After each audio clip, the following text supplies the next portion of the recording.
So my name's Dean Lastoria, and I'm sitting here with Milton Lim. He's a student in our theater program. Why don't you introduce yourself? My name is Milton Lim. I started at SFU as an intended philosophy and psychology major back in 2007, and I quickly changed that once I took my first theater course. And about 4.5, 5 years later, I'm now graduating with a psychology degree and an honors, actually, in theater performance. So what, you started off wanting to do psychology and philosophy, and you it looks like you took a theater course as, I guess, as one of your breadth requirements or an elective. How did that work? Like, what did, just to kind of talk around that a bit. I took, in my first semester, a philosophy course, and I took one theater course. And between the two, I really didn't connect with my philosophy course. One, it was also a huge lecture hall with about, I don't know, maybe 150, 200 people. So I didn't connect with many people around me. I barely got to talk to the teacher.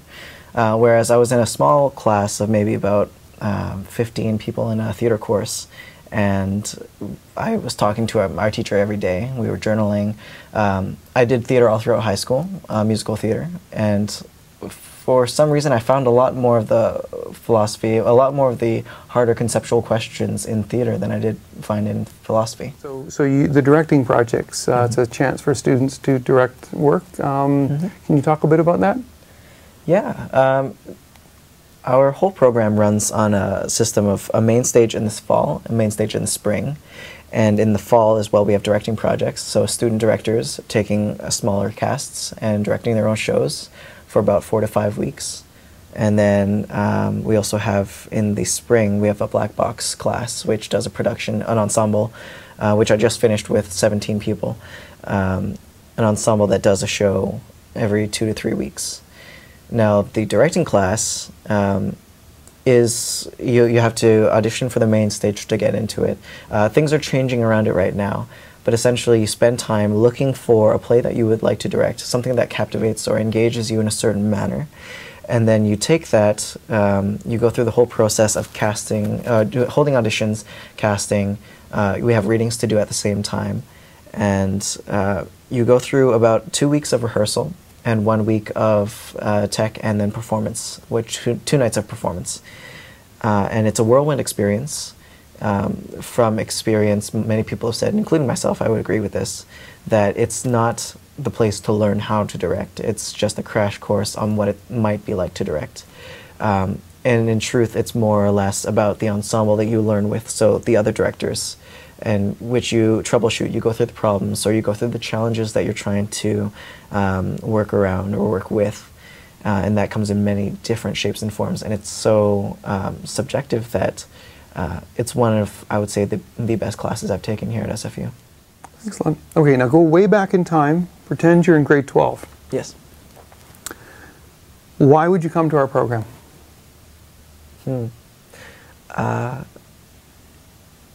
Because it'll be a nice challenge that, and this is going to sound corny, but it's going to make you a more thoughtful person. I was telling, because I used to work at a restaurant, I was telling one of my guests once that I'm beginning to see the world in a very different way. And I think that's very true for any art practice or any art school you might go to. But it's the fact that the ensemble, the cohort program, allowed me to learn beside these other people that I so openly call my best friends. And I realize now, at the end of my education, that it's really the people here who make it. And I mean, the training is exceptional already, but the training in combination with the people that you get to work with allows for exponential growth. And in terms of going to a business school or going to philosophy or psychology, I don't foresee myself being as fulfilled as I am here. Okay. Well, that's a good place to end. Thank you very much. Thank you. Okay. Oh, should I wear my jacket or no jacket? What do you think? Okay. What's your jacket look like? All right. Is that my transcript? It is. What? Yep. For what? It just makes me feel comfortable. Okay. It's like the entire life of a person is their transcript. Oh boy. So I'm going to hide this over here.